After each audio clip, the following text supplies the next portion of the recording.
Bonjour mes amis. Davenel Abissière, votre serviteur, il est de retour. Et c'est un plaisir d'être avec vous ce matin pour un autre sujet et, et bienvenue sur notre page YouTube ainsi que notre page Facebook.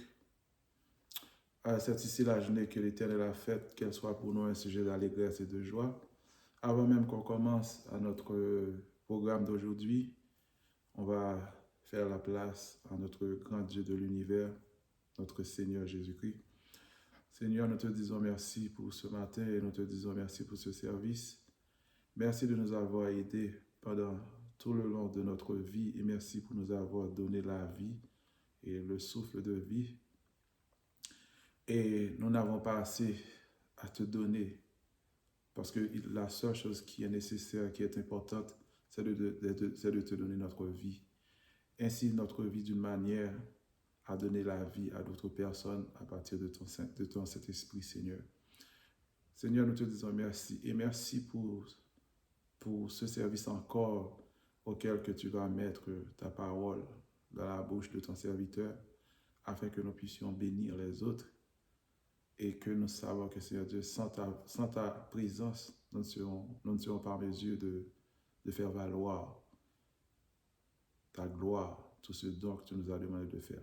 Ainsi, nous te disons de prendre place, de siéger parmi nous, et que ta grâce, ta bénédiction nous suit au nom de Jésus-Christ, ton Fils qui est vivant, qui règne pour le siècle des siècles, pour les siècles des siècles. Amen. Et bon retour à notre serviteur Davenel Labissière et merci à tous ceux qui sont maintenant présents et aussi je veux remercier exactement les gens de la radio Humilité parce que maintenant nous avons un accord, pas un accord, plutôt un partenariat avec la radio qui nous a facilité les choses et de manière à propager l'évangile un petit peu plus dans le monde entier.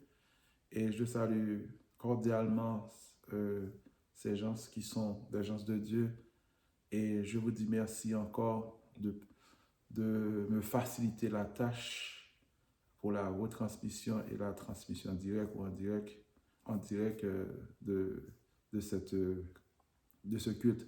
Et pour vous dire exactement, notre show s'appelle Méditation de la conversion de repentance.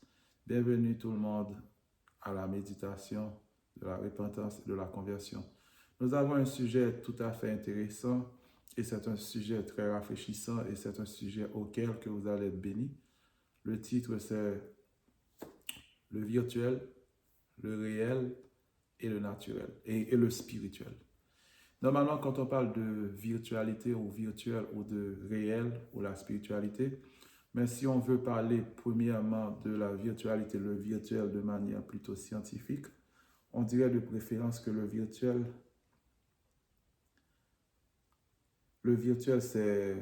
c'est toute condition essentielle à la réalisation. Le virtuel, c'est le réel par la pensée et les possibilités. Le virtuel, c'est le fictif. Si on veut parler du réel, le réel, c'est différent. Le réel, c'est avant même que avant que le réel soit réel, il était virtuel. C'est une image palpable. C'est la vie présente qu'on ne peut s'en passer. Le réel également, c'est aussi tout ce qui est naturel. Tout ce qui est naturel. Avant même que le réel devienne est réel, le réel était avant tout virtuel. Qu'est-ce qu'on veut dire par là? Virtuel, réel. Mais parfois, on vient tout juste de faire la définition de ces deux. Et si on veut également donner la définition au spirituel, disons que le spirituel, c'est l'homme, c'est l'esprit, c'est l'âme. Comme nous le savons que Dieu a créé l'homme à son image, mais l'homme est un être tripartite. On ne saurait dire être un être tridimensionnel pour ne pas normalement penser plutôt au fétichisme ou autre, mais plutôt on dirait de préférence que le spirituel c'est l'homme, trois parties, tripartite, l'âme, le corps et l'esprit. Tout ce qui est normalement de l'esprit, on dirait que c'est le spirituel. Mais nous savons que normalement, le spirituel peut être le spirituel de l'invisible et le spirituel plutôt de Dieu. Là où on sait exactement que Dieu nous a donné le Saint-Esprit, mais on parle plutôt de ce spirituel, le spirituel de l'homme, ainsi que le virtuel de l'homme, le naturel qui est le réel de l'homme, et également le spirituel de l'homme. C'est ces trois aspects que nous allons voir en quelle mesure qu'on peut parler davantage comment Dieu nous a vus en ce qui a trait de notre virtuel, de notre réel, de notre vie naturelle, et également comment Dieu nous voit spirituellement. Pour cela, nous avons deux passages bibliques, nous avons deux livres que nous avons mis en exergue juste pour expliquer ce dont Dieu nous a demandé, comment on voit notre virtuel, comment on voit notre réel et comment il nous voit dans son monde, le spirituel. Si on va premièrement à Luc, on va dans le livre de Luc, chapitre 5, on va commencer du verset 4. Lorsqu'il eut cessé de parler, il dit à Simon, « Avance en pleine eau et jetez vos filets pour pêcher. » Simon lui répondit, « Maître, nous avons travaillé toute la nuit sans rien prendre, mais sur ta parole, je jetterai le filet. On va le redire, « Mais sur ta parole, je jetterai le filet. » Et dans le verset 6, l'ayant jeté, il prit une grande quantité de poissons et leur filet se rompait. Ça, c'était Luc 5. Nous avions lu ensemble le verset 4 jusqu'au verset 6. Également, nous avons un autre passage biblique dans Ésaïe 55, le verset 8, qui parlait exactement « Vos pensées ne sont pas mes pensées et vos voix ne sont pas mes voix », ce qu'a déclaré notre Seigneur Jésus-Christ. Vos pensées ne sont pas mes pensées, vos voix ne sont pas mes voix. C'est ce qu'a déclaré notre Seigneur Jésus-Christ. Maintenant, parlons un peu de virtualité, de virtuel de l'homme, le réel de l'homme. Même avant de pénétrer exactement le fond de ces passages bibliques, quand Dieu parlait aux autres, normalement à côté de Pierre, il prêchait un peu de la parole de Dieu, afin de convaincre les cœurs des autres. Mais avant même qu'il a été voir Pierre, qui était tout près en train de pécher, mais on parle un peu de l'homme dans ses pensées. Moi également, je pensais autrement. Quand je sais que je vais travailler, quand je sais que j'ai un conflit avec quelqu'un par hasard, il m'arrive peut-être à penser au préalable de tout ce que je vais dire, tout ce dont qui me passe à la tête, même avant de rendre physique ce que je vais faire. C'est comme j'ai déjà une idée, la préméditation. Des fois, on prémédite ce qu'on va faire. On prémédite des péchés, on prémédite tout. Des fois, on va au boulot, on a déjà une idée, une image qui nous vient dans la tête, mais ce n'est pas une image palpable, ce n'est pas une image qu'on peut toucher, mais plutôt c'est virtuel. C'est comme, quand on dit virtuel, on voit plutôt du côté informatique, c'est un software quelque part, c'est-à-dire qu'un lien. Mais plutôt, ce virtuel qu'on parle, c'est l'homme dans ses pensées. Dans nos pensées, parfois, on a déjà les calculs de la journée. On a déjà les calculs de ce qu'on va faire. On a déjà les calculs de notre préméditation. Mais il arrive dans le réel. Quand on vient dans le réel, là, on peut toucher, qui est palpable. Là, on peut aller vers ce qu'on va faire. Et ceci dit, même quand les préméditations ont été très claires dans nos têtes, mais il nous arrive à la fin de comprendre. Dans la réalité, on avait tort, c'était pas ça. Il nous arrive parfois de penser des choses, de dire des choses contre les autres. Il nous arrive des fois à préméditer ce qu'on va faire. Il nous arrive à penser que comment serait notre futur. Il nous arrive parfois, nous avons déjà dans nos rêves, dans nos pensées, virtuellement, ce que l'avenir va être. Mais soudainement, une fois arrivé dans le réel, ça nous paraît tout à fait différent. On ne sait pas pourquoi.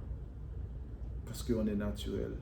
Mais si on pense en tant qu'homme naturel, on voit les choses naturelles, les choses vont être naturelles. Et le naturel, qui contrôle le naturel? Je m'en souviens d'avoir parlé un peu du chronos. Du chronos, on comprend que le chronos, c'est le temps des hommes, chronos du grec, mais plutôt c'est les jours, les temps, les jours, les années, le temps, c'est-à-dire que l'heure, les secondes, les minutes, etc. C'est dans le temps des hommes, nous préméditons des choses. Dans le temps des hommes, on pense à faire des tas de trucs.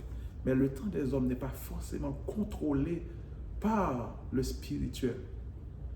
Mais le spirituel a contrôle de tout.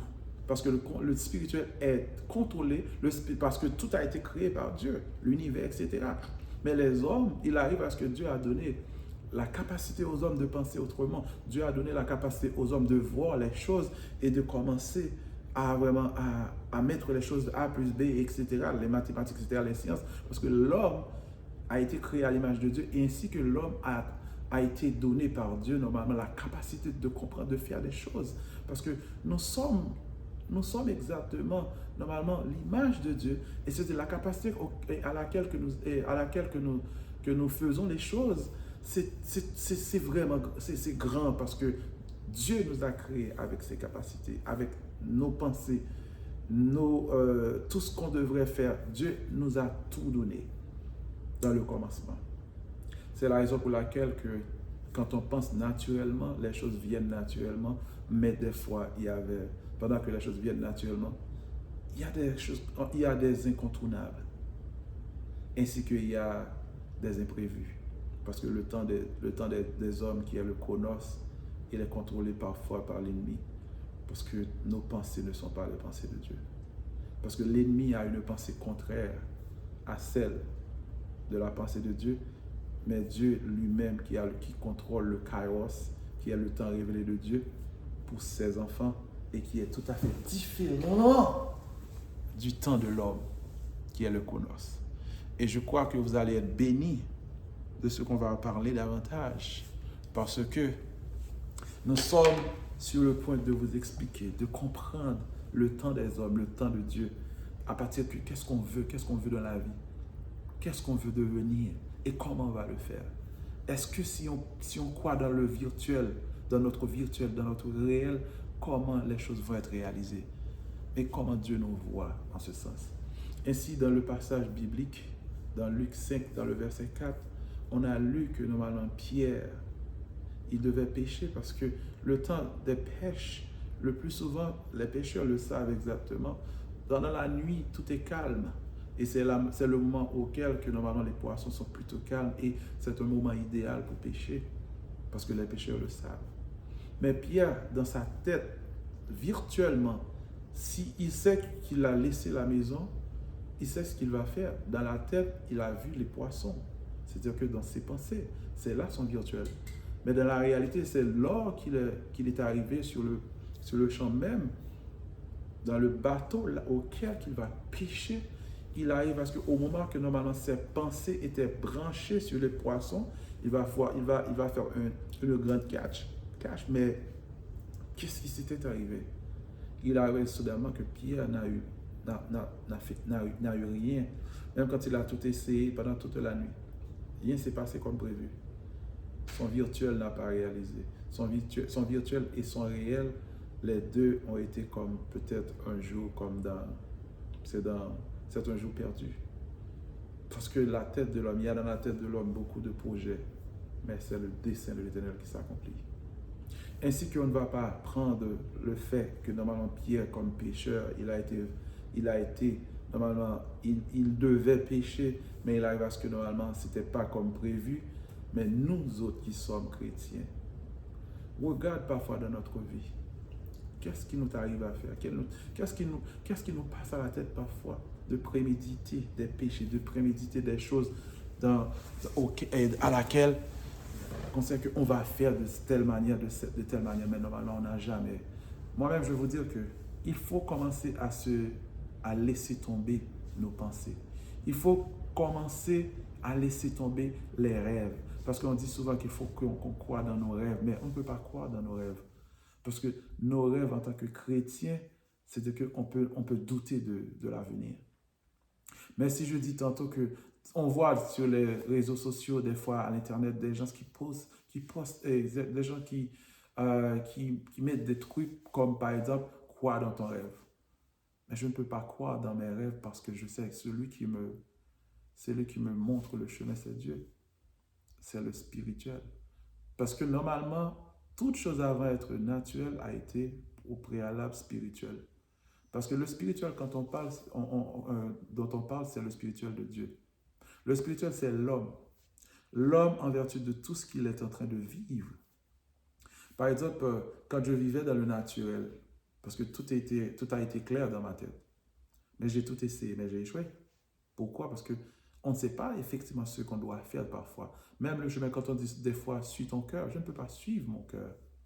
Parce que mon cœur, qu'est-ce que quelqu'un peut faire mon cœur, sinon que Dieu, Jésus est le chemin, la vérité et la vie. C'est-à-dire, je dois suivre Jésus. La spiritualité à laquelle, je m'excuse, que Jésus me demande, c'est plutôt de croire en lui. Si je crois dans mes rêves, je ne vais pas réaliser les trucs de Dieu parce que ma vie, Dieu est ma vie. C'est-à-dire que ma vie n'a pas de sens sans Dieu. Il est maintenant, je me suis dit tantôt que normalement, j'ai cru en moi-même. J'ai cru que normalement, si je vais à l'école, je vais réaliser des tas de trucs, c'est bien. Excusez. Aller à l'école, avoir des pensées dans l'avenir, avoir quand on dit tantôt des rêves, mais plutôt, je vous le dis tantôt, même les rêves que j'avais dans le temps, ce sont des rêves auxquels que je n'arrivais même pas à réaliser parce que j'ai tout fait. Mais Dieu, il a tout fait pour un but, même pour le méchant, le jeu du malheur. Parce que dans le naturel de l'homme, nos pensées, ce sont nos pensées. On croit en soi, mais plutôt nos pensées ne sont pas les pensées de Dieu. Parfois, si on ne va pas aller au-delà du naturel, ça ne veut pas se faire. Parce que les hommes pensent d'une manière, mais ceux qui pensent de la manière de Christ pensent autrement, même dans l'amour. Parce qu'on nous dit tantôt que normalement, il faut aimer ceux qui nous aiment. Mais la Bible nous dit tantôt différemment. Il n'y a pas de bénédiction en ceux qui aiment seulement ceux qui les aiment, mais il faut aimer ceux qui ne nous aiment pas. Parce que normalement, si on aime seulement ceux qui nous aiment, c'est l'égoïste. Parce que Dieu lui-même, Dieu est amour. Dieu sur la croix, il dit, il était mort pour ceux qui n'ont pas cru en lui également. Parce qu'il savait qu'il va y avoir une suivi. Suivi qu'on parle, qu'il va y avoir un suivi. Le suivi auquel que je parle, c'est les 12 apôtres. Ainsi que si on pense des fois à faire les choses de notre manière, à notre manière, il arrive parce que Pierre ne pouvait pas comprendre qu'aujourd'hui devait être un jour spécial, un jour auquel il devrait avoir peut-être la péché serait été bien. Mais Pierre, il a dit que Pierre, en se rendant compte exactement qu'il vivait d'une manière, qu'il voulait pécher, qu'il voulait faire, qu'il a laissé sa maison, parce que les enfants, peut-être la famille attendent que normalement qu'il revienne avec quelque chose de positif, mais malheureusement, ce jour-là n'a pas été pour lui au moment auquel il voulait pécher. Le moment était mal, c'était pas vraiment bien présenté. Mais heureusement, il y avait Jésus qui était là. Il nous arrive parfois à ne pas penser à ce qu'on va faire, à ne pas préméditer des choses. Parce que le Dieu de l'univers, c'est lui qui a créé tout. Parce qu'il arrive à ce que normalement, on pense à faire les choses de à notre manière. Mais il m'arrive à penser autrement parce que j'ai échoué dans le temps. Parce que j'ai tout fait par moi-même dans un temps. J'ai voulu suivre mes rêves. J'ai voulu effectivement croire en mon cœur, croire en moi-même.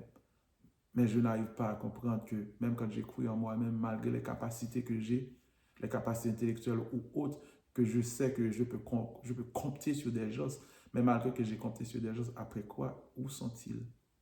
Ils ne sont plus là.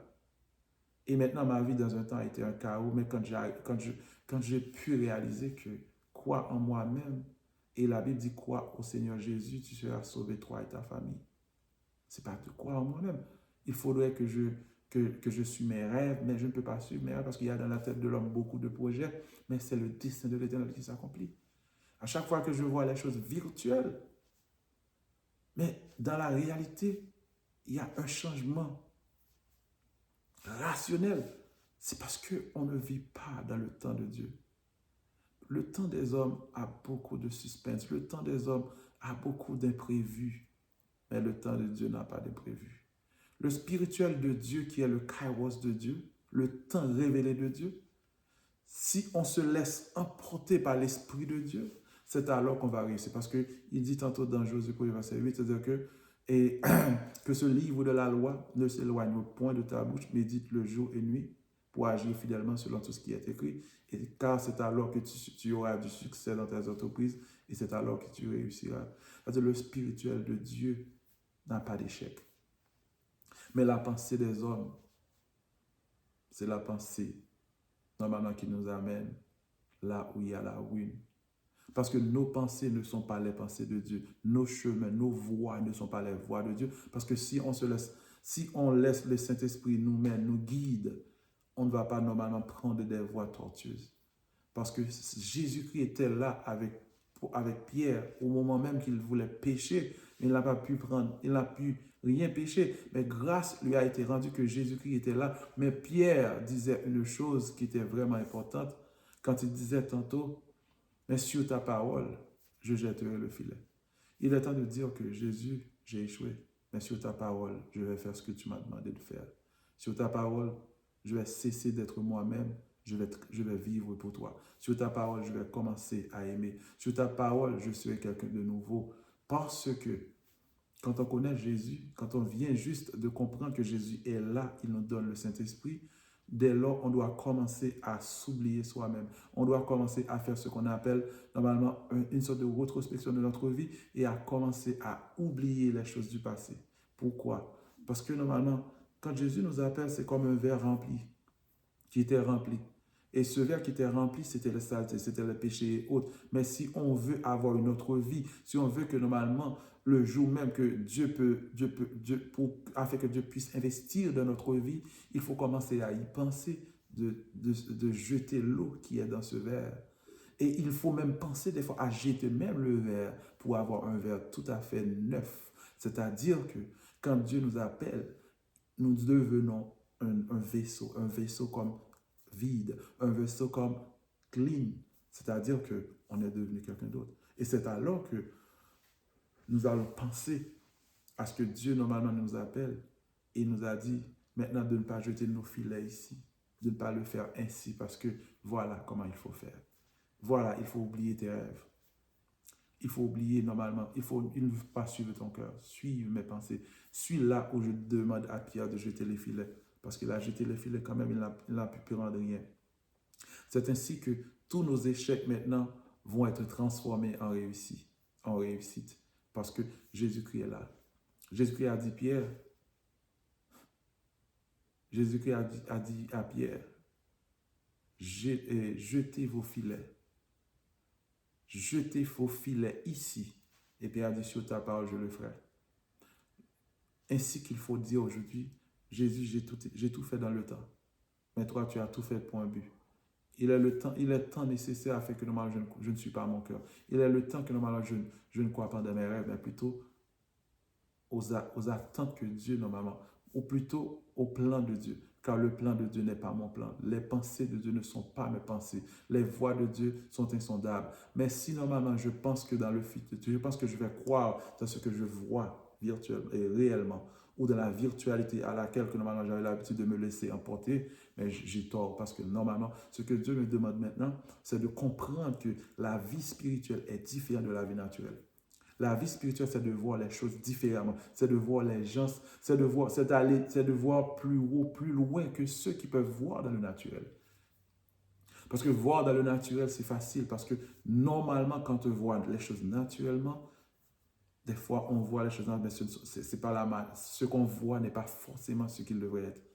Parce que l'ennemi a quelque chose derrière sa tête juste pour pour nous montrer exactement ce que tu vois là, je peux te donner, je peux faire quoi que ce soit. Mais ce n'est pas la vérité. Parce que le plan tortueux de l'ennemi, c'est que normalement qu'on ne puisse voir avec nos yeux spirituels, mais plutôt de voir lui-même dans son temps ce qu'il fait et de le suivre. De voir parce que ce qu'on ne voit n'est pas forcément c'est ce qu'il est. Parce que normalement, le chrétien vit par la foi. Parce que qu'est-ce que la foi? La foi est une ferme assurance des choses qu'on espère, une démonstration de celles qu'on ne voit pas. C'est ainsi que Pierre, il avait une foi naturelle que normalement il va pêcher, il va prendre des poissons. Mais ce n'était pas ce qui s'était passé parce que la foi qu'avait Pierre, c'était une foi naturelle à laquelle qu'il ne pensait même pas. C'était virtuel, mais virtuel pour lui dans le temps réel auquel il pense que cela devrait être fait, mais cela n'a pas été fait. Pourquoi? Parce que Pierre vivait dans le temps des hommes. Parce que Pierre ne savait pas exactement le temps des hommes. Il y a beaucoup d'imprévus. Le temps des hommes n'est pas forcément ce qu'il faut faire. Parce que des fois, on fait des choses pour rien. Des fois, on essaie de faire des trucs, mais on ne sait pas si on va réussir. Mais celui qui suit la pensée de Dieu, celui qui suit le chemin de Dieu, il va réussir. Parce que Jésus-Christ lui a dit tantôt de jeter les filets ici. C'est ainsi qu'il faut penser. À chaque fois que je vais faire quelque chose, il faudrait que je pense avant. Comment le faire? Que dois-je faire avant même de procéder? C'est de prier, de demander à Dieu le chemin, là où il faut le faire. Parce que si on pense le faire personnellement, on va échouer. Mais quand Pierre disait tantôt que j'ai tout essayé pendant toute une nuit, mais Jésus il dit, selon ta parole. Il a dit, mais sur ta parole, je le ferai. Ainsi, c'est la même façon qu'on doit dire. C'est la même façon qu'on doit faire. Seigneur, j'ai tout essayé dans le temps, mais j'ai échoué. Mais sur ta parole, je vais réussir. Sur ta parole, je vais le faire. Mais crois-moi, ce n'est pas que tu vas réussir. Parce que sur la parole de Dieu, Dieu ne ment jamais. Et tu vas réussir. Si tu te laisses guider par le Saint-Esprit. Si tu ne te laisses pas si tu ne te laisses pas guider par tes pensées, mais plutôt les pensées de Dieu, parce que vos pensées ne sont pas les pensées de Dieu. Si tu ne vas pas quelque part, si tu ne suis pas ton cœur, mais tu suis plutôt le chemin de Dieu, tu vas réussir. Parce que vos chemins ne sont pas ses chemins, vos voies ne sont pas ses voies. Parce que ce qu'on voit est réel, mais ce que Dieu voit, c'est spirituel. Parce que Dieu, avant même que, étant que fils de Dieu, avant, je sais que nous avons beaucoup de projets. Parce que présente tes œuvres à l'Éternel, présente tes œuvres à l'Éternel, mais ce sont les projets de Dieu qui réussissent. Présente tes œuvres à l'Éternel. Mais pendant c'est les projets de Dieu ce sont les projets de Dieu qui vont réussir. Parce que Dieu même, il met pour nous un plan spécial. Le plan de Dieu pour notre vie, c'est un plan différent au plan, normalement, à notre plan. Parce que normalement, il y a là dans la tête de l'homme beaucoup de projets, comme je le disais tantôt, mais c'est le dessein de l'Éternel qui s'accomplit. Parce que à chaque fois, ce qu'on voit dans le naturel, c'est différent dans le spirituel de Dieu. Mais plutôt, avant même, normalement, pour la réussite des choses naturelles, de voir la matérialisation de nos pensées, la matérialisation de nos effets, mais ça devrait être spirituel avant, parce que dans le spirituel de Dieu, quand Dieu nous prépare un chemin, quand on suit Dieu, normalement, quand on fait ce que le Saint-Esprit nous demande, c'est comme si on se laisse emporter par la parole, et la parole de Dieu va être spirituelle dans le spirituel de Dieu. Et après quoi ça va être matérialisé? La matérialisation du spirituel de Dieu va être naturelle. C'est ainsi qu'on peut dire que, je vais vous dire sincèrement, automatiquement, que vous laissez emporter, que vous laissez guider par la parole de Dieu, par le Saint-Esprit de Dieu, ça va être différent. C'est comme si on va passer à un examen d'apogée peut-être sur une profession quelconque. Et c'est comme la dernière question pour réussir, c'est 1 plus 1. Parce qu'à un tel domaine, à un tel niveau, 1 plus 1 ne serait égal à 2. Mais c'est ça la spiritualité de Dieu. La spiritualité de Dieu, c'est de ne pas comprendre que les choses spirituelles, une fois qu'elles deviennent naturelles, c'est difficile à croire. Parce que dans le naturel, c'est trop dur. Le naturel demande trop. Mais le spirituel de Dieu, c'est comme on ne fait rien. Dans le naturel, on doit faire des trucs, on doit faire des tas de choses. Et le naturel ne vient pas seulement à 100% de réussite. Le naturel, des fois, on réussit seulement à 50%, à 20%. Des fois, on échoue. Mais quand même, si on compte sur notre capacité de faire les choses, on va échouer parce que Dieu nous appelle à se vider de nos capacités, mais plutôt à utiliser sa capacité qui est la capacité surnaturelle, les choses spirituelles. Et c'est ainsi que 1 plus 1 dans la spiritualité de Dieu va devenir 2 exactement dans le naturel qu'on ne comprenait même pas. Et c'est ainsi qu'on va comprendre qu'on ne marche pas selon nos volontés. Les choses ne viennent pas de la façon la façon à laquelle que nous espérions que ces choses deviennent, mais plutôt la possibilité que Dieu nous donne, le choix que Dieu nous donne, c'est de croire en lui, c'est d'accepter sa spiritualité, c'est d'accepter son Esprit Saint et c'est d'accepter là où nous demande de faire les choses. C'est d'accepter de ne se pas laisser penser par nos pensées, mais plutôt par ses pensées, car nos pensées ne sont pas les pensées de Dieu, ainsi que le chemin auquel qu'il va nous amener est différent du chemin auquel on veut y aller. Parce que dans nos têtes, dans nos rêves, des fois, ce qu'on veut avoir, des fois, on peut dire que je vais devenir un millionnaire, je vais devenir quelqu'un de grand. Mais pendant ce temps, la pensée de Dieu pour vous, le plan de Dieu est différent. C'est que la grandeur que tu cherches, ce que tu cherches exactement à être, à devenir, c'est différent de ce que Dieu veut que tu sois, que tu deviennes. Pourquoi? Si tu savais exactement le plan de Dieu pour votre vie, tu ne saurais demander à toi-même de réaliser des choses. Tu saurais dire que je vais tout laisser à Dieu, car les pensées de Dieu sont différentes. Et moi-même, ce que j'avais en tête, c'est d'être un millionnaire, mais pendant ce temps, les pensées de Dieu, c'est que tu sois le leader de toute une nation, comme il avait fait Abraham. Des fois, nos pensées sont mesquines. Des fois, on pense d'une manière à comprendre les choses à notre façon, mais il arrive que quand on laisse la pensée de Dieu nous guide, et ça vient avec quelque chose de supernaturel, quelque chose qu'on n'espère même pas. Parce que des fois, si on croit dans notre capacité, pendant ce la capacité que Dieu nous donne, c'est une capacité surnaturelle. Est-ce qu'une capacité naturelle peut être considérée, peut être comparée à une capacité surnaturelle? Jamais. Les capacités naturelles que nous avons, c'est ces capacités-là auxquelles que nous croyons. Mais plutôt la capacité que Dieu veut nous donner, c'est une capacité à laquelle que nous ne saurions même pas comprendre. Parce que c'est quelque chose de divin, c'est quelque chose de surnaturel, c'est le spirituel de Dieu. Ça va au-delà parce que cette capacité vient avec la puissance. Moi, j'ai soif de Dieu. Est-ce que vous êtes soif? Est-ce que vous avez soif de Dieu? Est-ce que vous avez soif du Saint-Esprit de Dieu? Est-ce que normalement, on ne va pas laisser nos pensées, nos rêves derrière pour comprendre la pensée de Christ? Ainsi que comme Pierre, il voulait pêcher, mais le jour même qu'il venait pour la pêche, il n'a rien pris. Et grâce, Jésus était là. Dans son temps, dans son kairos, parce que Jésus lui-même, il contrôle la mer, il contrôle les poissons. On va pêcher, les poissons peuvent voir la nasse et peut-être ils peuvent voir ça, ils peuvent même s'enfuir. Mais une fois que Jésus est là, quand Jésus nous dit de faire quelque chose, les poissons ils ne vont pas s'enfuir, mais plutôt ils vont venir vers Jésus. C'est là que normalement même les eaux, même le vent obéissent à cet homme-là. Pourquoi ne pas laisser ma vie à celui auquel que même le vent, la nature lui obéit? C'est cet homme-là qui demandait à Pierre autrefois de jeter. Il demandait à Pierre de jeter les filets pour pêcher dans son temps. Et Pierre a dit, on a passé presque toute une nuit, mais sur ta parole, je jetterai le filet. Seigneur, je te le dis tantôt, sur ta parole, je vais continuer à te suivre. Sur ta parole, je vais laisser mes propres pensées à tes pensées. Sur ta parole, je vais cesser d'être moi-même. Je vais vivre pour toi. Sur ta parole, je ne vais plus suivre mon cœur, je vais suivre ton chemin. Sur ta parole, je ne vais pas suivre mon cœur, je ne vais pas suivre mes rêves, parce que mes rêves ne sont des rêves, c'est illusoire. Mais plutôt, les plans que tu as pour moi, ce sont des plans de joie, de bonheur. Parce que si je savais ce que tu réservais pour moi, je ne saurais vivre naturellement, je me laisserais emporter par ta parole et par ton amour.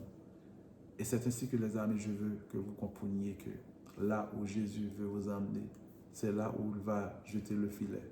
Et c'est là que normalement vous allez prendre une quantité de poissons, mais ce ne serait pas des poissons. C'est là où vous allez comprendre que normalement les projets qu'il a pour vous, c'est là que vous allez comprendre qu'une fois le laisser jouir, vous laissez guider par son Esprit Saint, c'est ainsi que normalement votre vie va prendre une autre réalité. C'est ainsi que vous n'allez plus vivre dans la virtualité, dans le naturel, mais plutôt vous allez vivre dans le spirituel de Dieu. C'est ainsi que normalement les choses vont devenir à votre goût, à votre guise, parce que lui, ses pensées, parce que les pensées de Dieu vont au-delà de la pensée des hommes. Parce que la façon dont on pense est différente de la façon que Dieu, normalement, il pense. Et si on se laisse emporter par la façon dont il pense, c'est-à-dire nos pensées seront plutôt des pensées réalisables, palpables. Ce serait le fruit ce serait la réalisation de notre naturel par le spirituel. C'est ainsi que normalement, Dieu est grand. Dieu est ma vie. Dieu est tout pour moi. Je veux de sa spiritualité. Je veux goûter la vie que Dieu veut me donner parce que normalement, la vie que je goûtais dans un temps, ça ne goûtait pas, ça n'avait pas le goût seulement du miel. Ça a eu le goût amer. Mais aujourd'hui, si je vis maintenant, je peux vous dire, je veux vous garantir, la joie que j'ai maintenant, c'est différent de la joie que j'avais eue auparavant. Parce que c'est la bénédiction de l'Éternel qui s'enrichit. Il ne l'a fait suivre d'aucun chagrin. Tout ce que j'avais dans le temps, par mes pensées, par ma capacité, j'ai échoué. Et aujourd'hui, je vis avec une possibilité plutôt plus faible qu'auparavant. Mais je vis mieux et j'ai plus que ça. Parce que c'est pas moi qui, normalement, c'est pas moi qui ai tout fait. Parce que maintenant, j'ai abandonné ma vie première, j'ai abandonné mes pensées premières, j'ai abandonné tout ce que j'avais la capacité de faire. Maintenant, je me suis laissé emporter par la capacité divine, par la puissance du Saint-Esprit. Et c'est ainsi que l'Esprit de Dieu, normalement, l'Esprit de Dieu qui est en moi me montre les choses surnaturelles, les choses de l'Esprit. Et même quand normalement ça ne s'est pas encore matérialisé, mais ce n'est pas nécessaire parce que ce que je vis en esprit en ce moment, par la puissance de Dieu, ce que Dieu me montre pour le moment, je ne saurais dire c'est suffisant parce que lui, il ne va pas laisser tomber parce qu'il va continuer à me montrer et à matérialiser ce don qu'il a pour moi parce que moi, je veux plus penser parce que c'est lui qui produit en moi le vouloir et le faire selon son bon plaisir. C'est ainsi qu'on doit vivre. Si vous laissez normalement conduire par ces pensées-là, laissez Dieu penser, laissez lui-même normalement qui produit en vous le vouloir et le faire selon son bon plaisir. Vous allez voir.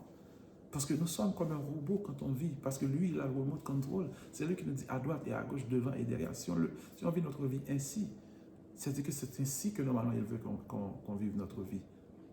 Et si vous avez l'appel de Dieu dans votre vie, laissez-vous emporter par le Saint-Esprit. Oubliez ses pensées, oubliez vos rêves. Oubliez de suivre votre cœur, mais plutôt suivre le chemin de Dieu, le chemin de Jésus-Christ. Car c'est lui qui nous amènera là où on doit y être. Parce qu'il dit tantôt que normalement, là où j'y serai, là où je serai, vous y serez aussi. Parce que je vais vous préparer une place. Suivre Dieu, c'est suivre la vie éternelle. Sinon, ne suivre pas notre cœur, c'est mieux car Dieu lui-même, il sait là, il va nous amener. Parce que nos pensées ne sont pas ses pensées. Nos voix ne sont pas ses voix. Abandonnez vos voix, abandonnez vos pensées et laissez Christ penser pour vous. Et ainsi que vous saurez que la vie qu'il réserve pour vous, c'est la vie éternelle. Que Dieu vous bénisse abondamment. Que Dieu vous bénisse. Amen.